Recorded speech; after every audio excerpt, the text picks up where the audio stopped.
আমরা ভেবেছিলাম কোভিড আমাদের পেছনে ফেলে গেছে, সে হারিয়ে গেছে, সে অনেক দূরে চলে গেছে, কিন্তু সে আমাদেরকে আবারও ভুল প্রমাণ করে সে ফিরে এসেছে নতুন রূপে, নতুন এক চ্যালেঞ্জ নিয়ে। তবে এবার ভয় নয়, সচেতনতা আর দায়িত্বের সময় এটা।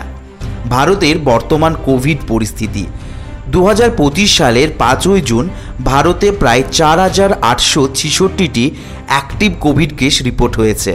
মাত্র 24 ঘন্টায় 564টি নতুন সংক্রমণ হয়েছে। দুঃখজনকভাবে 7টি মৃত্যুও ঘটেছে, যার মধ্যে একজন 5 মাসের শিশুও রয়েছে। চলুন জেনে নিই সবচেয়ে বেশি আক্রান্ত রাজ্যগুলো। এর মধ্যে রয়েছে প্রথমেই কেরালা, যেখানে প্রায় 1487টি অ্যাক্টিভ কেস রয়েছে। এরপরই রয়েছে দিল্লি, যেখানে 562টি অ্যাক্টিভ কেস রয়েছে। এরপরই রয়েছে পশ্চিমবঙ্গ, যেখানে রয়েছে 538টি অ্যাক্টিভ কেসেস।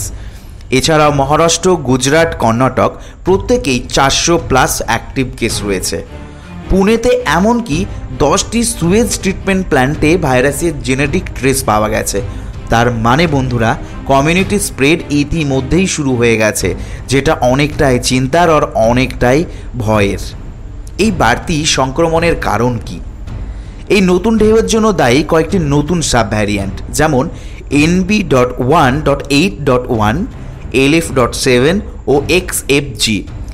বন্ধুরা, এরা হয়তো মারাত্মক নয়, তবে দ্রুত ছড়ায় এবং উপসর্গ অনেক সময় সাধারণ জ্বরের মতোই, তাই শনাক্ত করা অনেকটাই কঠিন।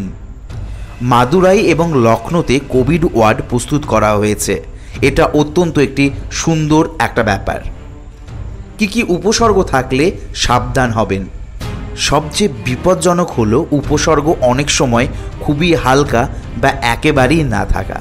তবে যে সিমটমসগুলো আমরা দেখতে পাই সেগুলো হলো হালকা জ্বর, গলা ব্যথা বা কাশি, দুর্বলতা, মাথা ব্যথা, অনেক সময় স্বাদ বা গন্ধ চলে যাওয়া।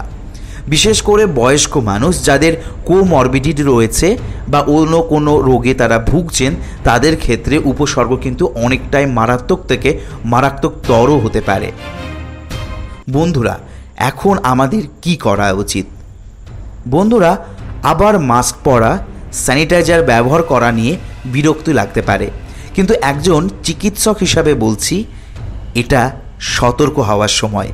তাই দয়া করে ঘরের মধ্যে মাস্ক পরুন, নিয়মিত হাত ধুয়ে ফেলুন বা স্যানিটাইজ করুন।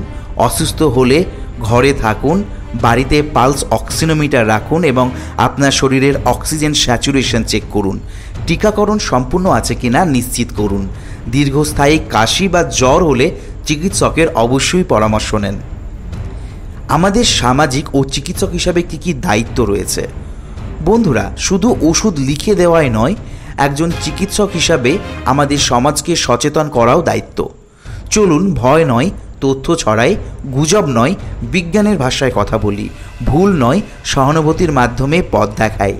কোভিড শুধু ফুসফুস নয়, আমাদের সামাজিক ফুসফুসকেও পরীক্ষা করে। আমরা কেমনভাবে একসাথে থাকি তা বোঝায়। আপনাদের যদি এই ভিডিওটি ভালো লেগে থাকে বা উপকারে আসে, তাহলে অবশ্যই লাইক করুন, বন্ধুদের সাথে শেয়ার করুন আর সাবস্ক্রাইব করতে একদম ভুলবেন না। সচেতন থাকুন, সুস্থ থাকুন। একসাথে আমরা যে কোনো ভাইরাসের চেয়েই শক্তিশালী। ধন্যবাদ।